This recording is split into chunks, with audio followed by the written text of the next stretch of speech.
DJ Event Planner will change the way you manage and run your business. Streamline all of your procedures and software into one easy-to-manage system. DJ Event Planner, the ultimate online planning tool.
Good. This will help for fall viewership, I think. So yeah, and we'll hype that.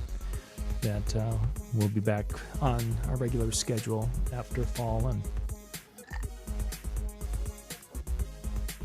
because we've been kind of slowing down on some of the shows for the summer.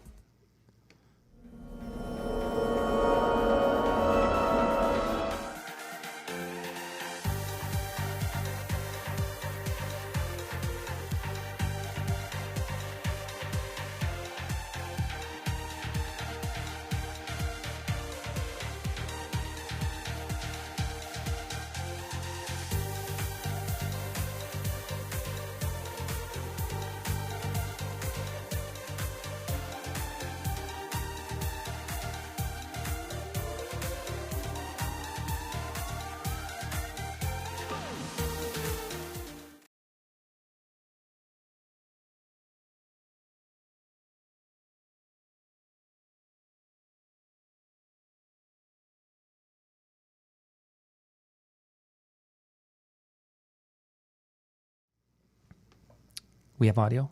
We have audio. We have video. We have video. Holy cats. I think we're here. Lights, camera, action. I don't know what to say. I don't know what to do. I mean, it's been so long. We haven't been here for so long. I mean, the last time we were here, we was like, there was snow on the ground and there's frozen things outside. And now we're here. And Hush your mouth. I don't want to hear about that stuff. And now it's August. Good evening, and welcome to tonight's Tuesday Night with Ben Stowe, with the one and only Ben Stowe. This is the man that you have been seeing doing weird experiments in northern Minnesota, and now tonight, we're back. I don't even have an answer for that. I don't have a comeback. I don't have anything to say to that. Well, you did, though. I've been watching some of the videos. You've had some intriguing videos. Well, you say weird, I say adventurous. That's a good way to describe it. A good way to describe it. Speaking of which, I think we really have to be committed to getting that cupcake video done. What happens when you drop a cupcake from an arena rigging grid? Yeah, I think inquiring minds want to know. I think we need to have a multi-camera shoot. I mean, stop camera action sort of thing. I don't know. I don't know how well that would work. I mean, that could get us in trouble. Some slow-mo of the cupcake exploding off the arena floor. There's probably somewhere there's like a protection for cupcakes group that would be like majorly offended and like, what did you people do to our cupcakes? You evil Listen, people. if there's groups that are offended by the destruction of cupcakes, they do not want to meet me because many a cupcake has met its end right there. So. And we'll talk more about cupcakes actually, because we can talk about that. We actually have got a story about cupcakes recently, but we'll get to that in a bit. Tonight we're going to talk a little bit about DJ Expo here in the first part of our video. That's coming up next week. And Ben, you're going to be there, from what I've heard. I am. Yeah, this will be my first time back in a few years, and it's. I'm kind of excited to go back for a lot of reasons. It's been a few years, and I have a lot of friends out on the East Coast. I'm really excited about seeing my friends. Really excited about the brand that we're representing, and they'll be flying me from a music festival. I'll be mixing sound at a outdoor music festival, and it's been a pretty busy summer. It's been a pretty hard go, and we've got 24 more, I think, national acts at this festival this weekend, and I don't think I'm going to feel bad. I don't know if I should put this on public record, but I think as our plane takes off and I'm jet setting and I look out the window and see the festival down below, I don't know if I'm going to feel too bad. So it's hard to say. Yeah, it's hard to say. You might just be like, oh, I wish I could be ripping down all that gear. Yeah, missing strike is a real heartbreaker, but I'll tell you what, I'll miss one day of the festival, but our crew, the guys I get to work with, are just fantastic. And probably if there's anything that I will really miss, it's the camaraderie.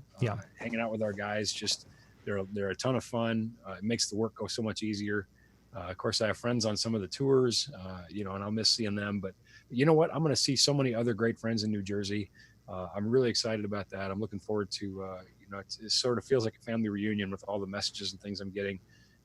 And let's not forget, on the boardwalk, there's funnel cakes. So that was going to be part of the discussion. The funnel cakes is, what were you looking forward to? Was there a pool? Like how long until into the show funnel cakes would come up? I knew that at some point in time, and I didn't know if I would have to kind of lead you into that, or if you were going to run there. Oh, you never have to lead me to funnel cakes. No, there was no leading into that one. It was like you were there already.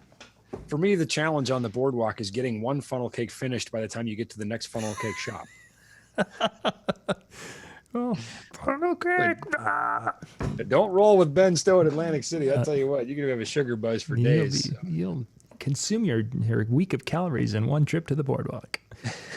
So let's talk a little bit about DJ Expo. For those of you who do not know, is happening in Atlantic City next week. It's going to be starting Monday, educational content, Tuesday, Wednesday, Thursday. The exhibit hall is open, and typically the difference between Atlantic City and Mobile Beat in Las Vegas, it's two DJ conventions. One's probably got more of a mobile feel. One's more of an East Coast, and you've got a more mixing and club feel. Let's put it that way in Atlantic City. But the exhibit hall is much different. Also, one is more of I almost feel like the Mobile Beat or the things in Las Vegas are more kind of almost a branding and a people can see it, but it's cash and carry type things you have in Atlantic City, don't you? Wouldn't you agree to that? I agree with that. There's been a shift. It's become less of that in recent years, and I think that's changed by a lot of things, the way commerce is done. But we'll definitely have product people can take away. But I think I agree with that, but I think it's changing. I think it is shifting. And in fact, we have a booth and a demo room. And part of that is we don't want people to buy something just because it's on sale. We don't want to sort of go with that garage sale mentality of, hey, we've stacked it up deep and it's cheap. So, take it home with you. We really want to present things to people in a way that lets them, decide that for the next 5 years, you're going to own this loudspeaker. Is this a good choice for you? Is this a good fit? So don't buy it because it's on sale. Of course, we're going to have great show specials, but that's not really the angle. Is don't buy it because it's on sale. Buy it because it's a good fit for you and it's going to make your business successful and it's going to make you profitable for many years to come. So we're going to have a small booth on the show floor, which is basically just designed to say, hey, we're here. Go visit our showroom and then go up to the demo room and there won't be a ton of stuff to cash and carry in our booth. Again, we're thinking long-term. We want our customers to think long-term too. We want to make you more profitable. We want to help you make more money. We think that makes you better customers in the end. And we also think it's the right thing to do. So let's talk a little bit about which manufacturers you guys are going to be repping at the show this year. Well, I am super excited. I know they're a sponsor of your channel and certainly a brand that I've had a lot of history with. And it's hard when you carry 200 brands like we do. It's hard to have favorites, but certainly I really love these guys. They make a lot of great products, and we are their 2017 National Dealer of the Year. So we're super excited about that we are representing Electro Voice this year.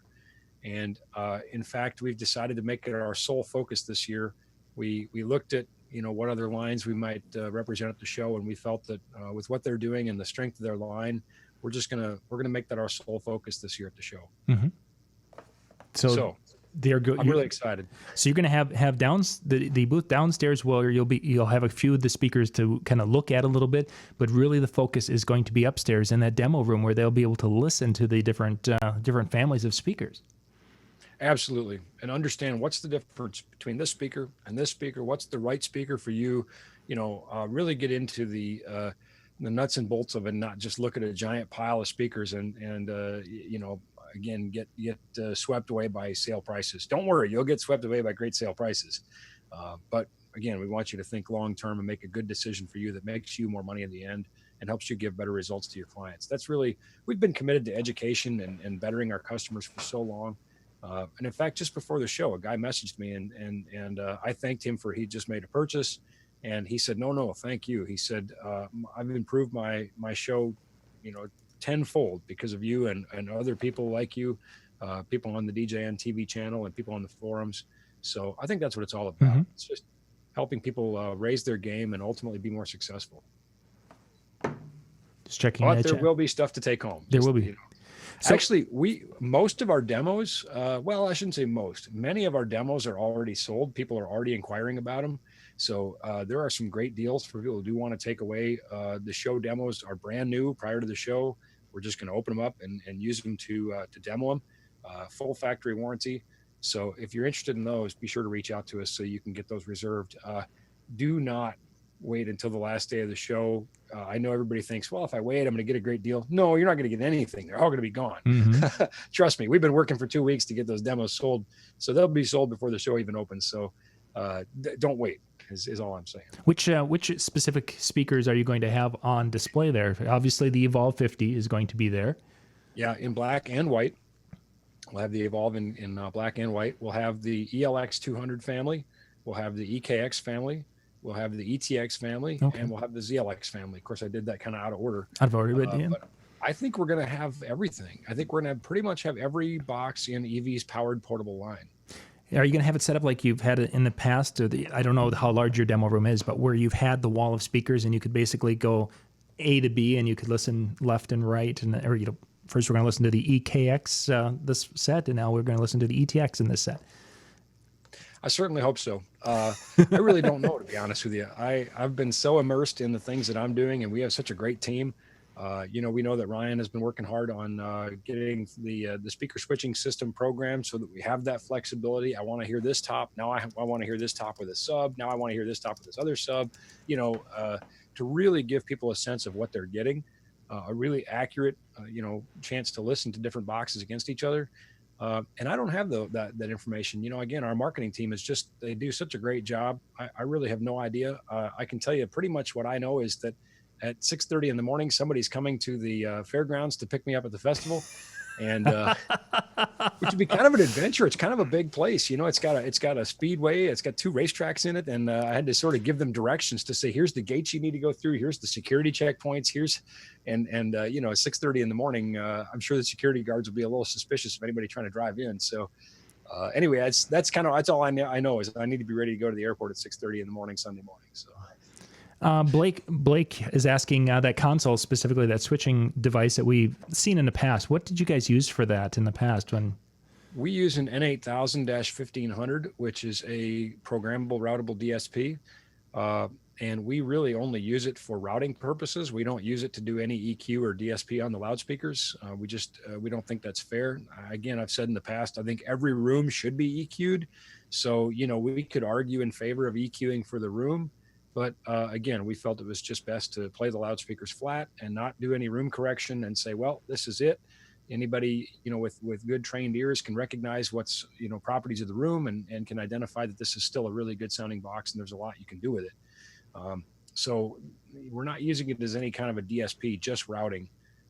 It gives tremendous flexibility. You basically have a completely configurable cross-point matrix. It's really unlike something like a drive rack where you have sort of a preset number of modules in there. This allows you to make it whatever you want.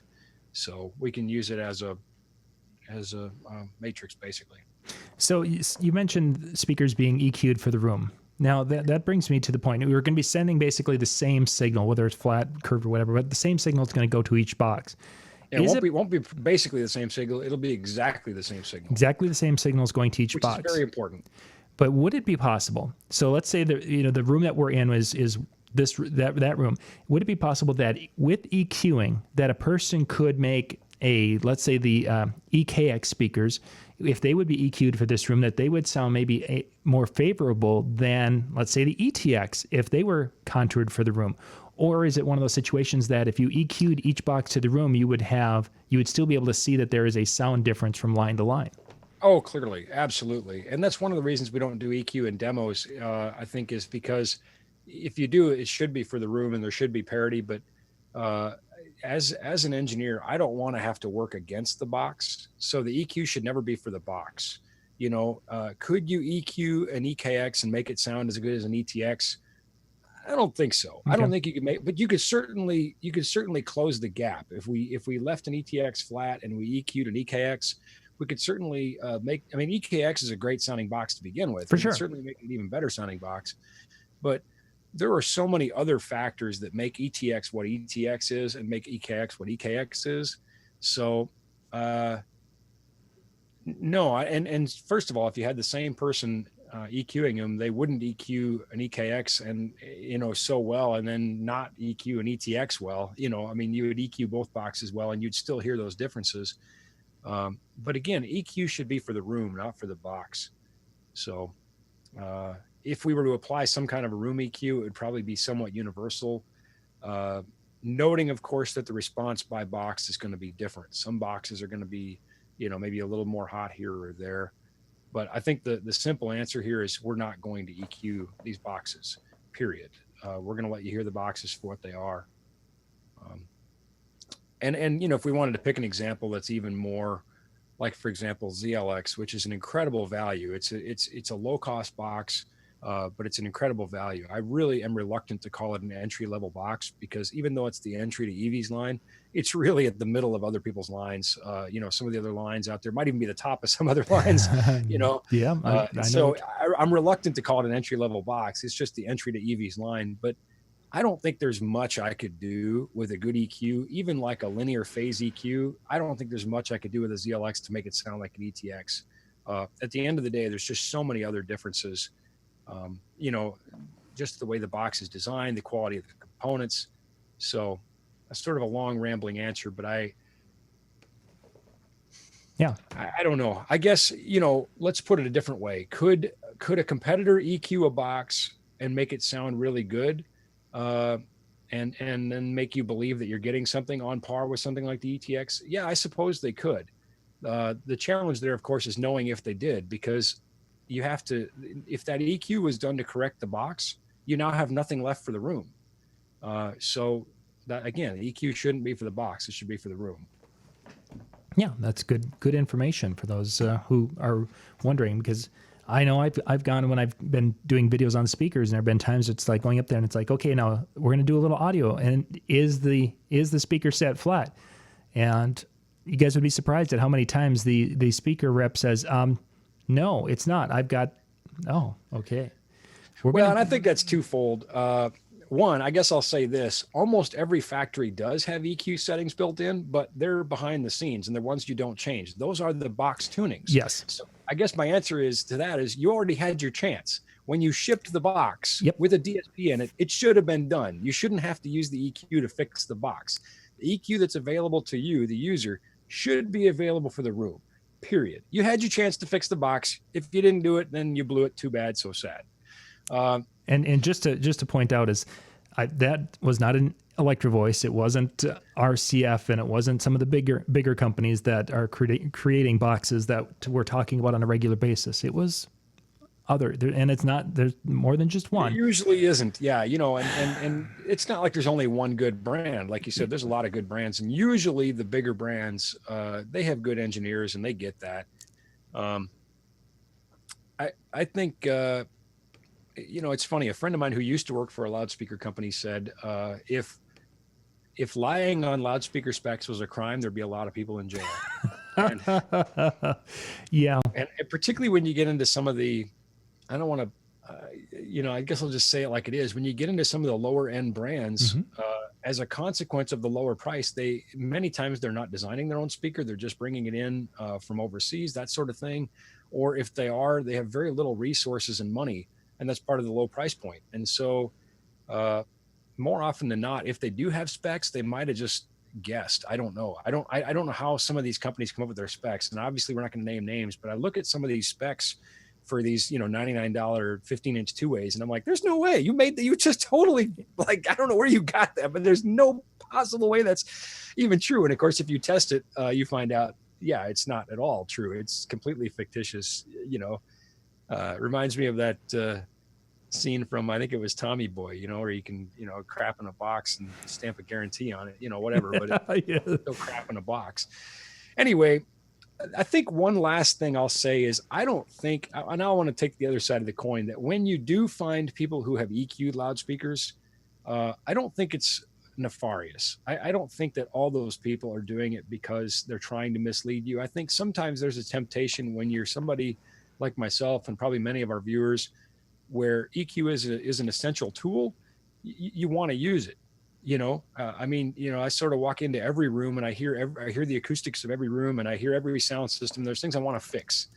But as someone who's trying to maintain the integrity of a demo, you just have to say, no, I'm not going to. This isn't a gig.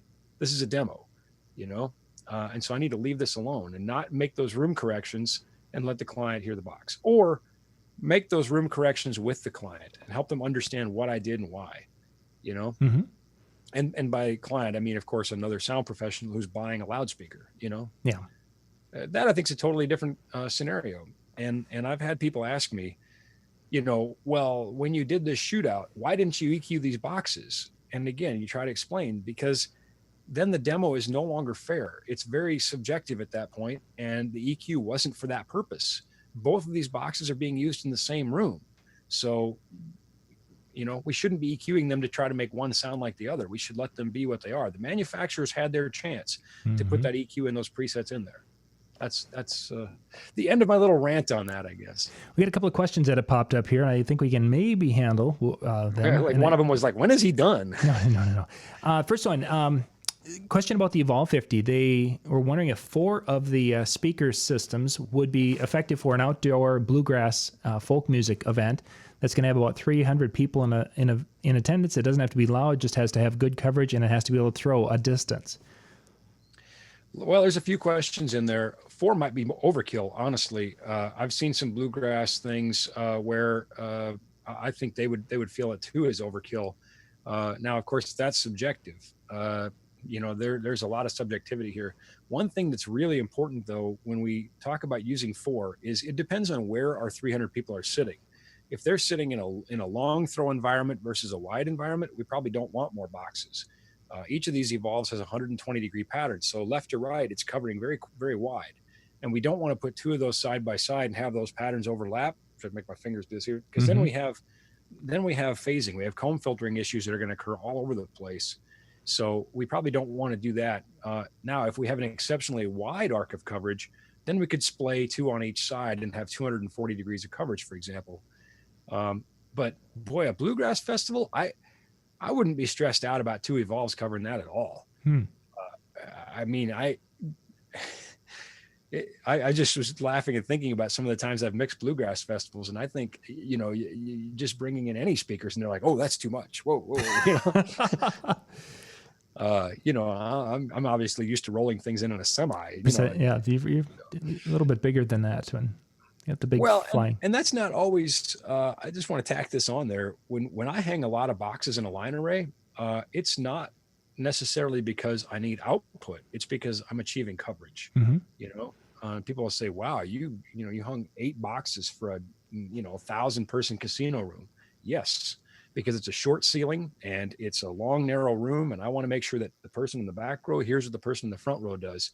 And it's no longer about having a speaker and pointing it. We're getting into beamforming now. It's the way these waves interact between the boxes, and it's about creating a beam of sound and moving that where we want it to. And we did a line array show a few years ago. Check that out. So anyway, to answer your question, I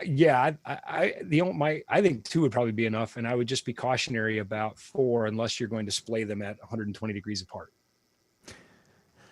Next question. We haven't done a show in so long. I have so much to say. I'm so long-winded. No, that's cool. You're doing fine. You're doing fine. I haven't had to, all of a sudden, static. Oh no, we lost Ben.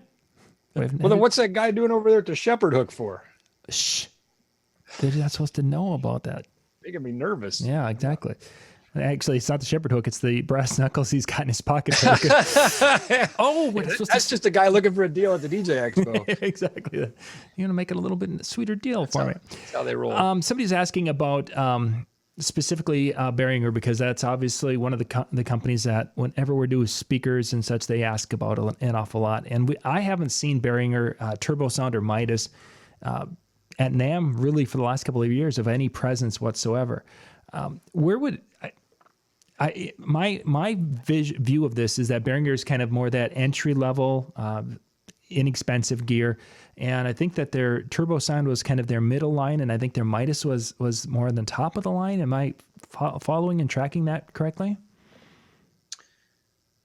Or is I'm just okay. I think we can definitely agree that Behringer is entry level. It's very affordable.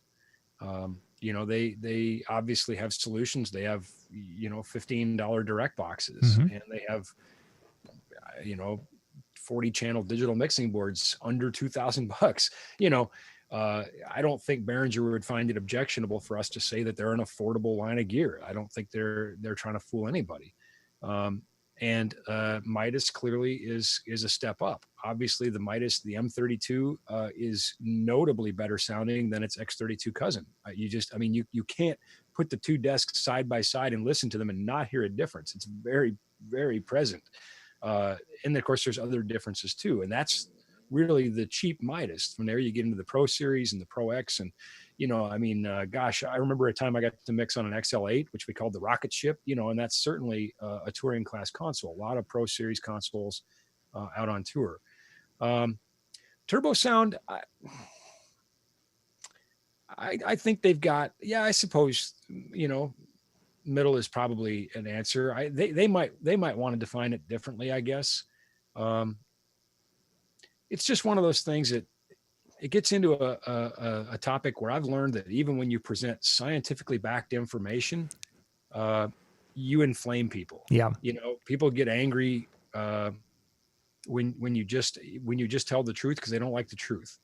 So I think I just let the science speak for itself. And look, if you own something and you're happy with it, don't worry about it. Nobody's picking on anybody. We carry all these brands, So where I would put Turbo Sound, I don't know. That's a difficult answer, I guess. If you want to buy some, call me. Yeah, exactly. I mean, they're there and they fill a role. There's no question about it. I mean, we had a very, very interesting conversation yesterday with a friend who is a recording engineer.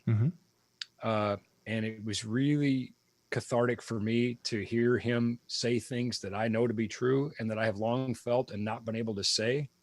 Or have tried to say in ways, it's just really interesting to hear him having owned two different products. He said, I owned both of these. I bought two of these and I returned this one, and he explained why. And I'm just thinking, yes, this is real. This is just real. This is reality. This is,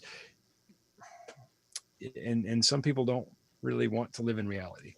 Yeah. And that's where those $99 speakers, and they're trying to do, a 400 person wedding with two $99 speakers and wondering, why is this not working? Well, I'm not here to judge anybody. I mean, this show has, and I know you're not either, John, and this show has built itself on providing meaningful, truthful advice, meaningful answers. I've long been an anti-ego kind of guy. And I think maybe, I don't know, I've lived in this tremendously, it's like I've lived in two different worlds. I lived in where I was making lights out of coffee cans and skipping meals to buy black paint for coffee can lights, to having $1 million PA system and rolling with, touring acts. And it almost, when I say it out loud, it almost sounds like something out of a movie when you say, wow, I've lived in both of these worlds, but I have. It's an absolute fact, and I've walked a long journey in 25 years, the road in between. And so again, I'm not here to tell anybody, to put anybody down. It should not come as a surprise to you that a $99 speaker just does not hold a candle to a $1,000 speaker. That should not shock you.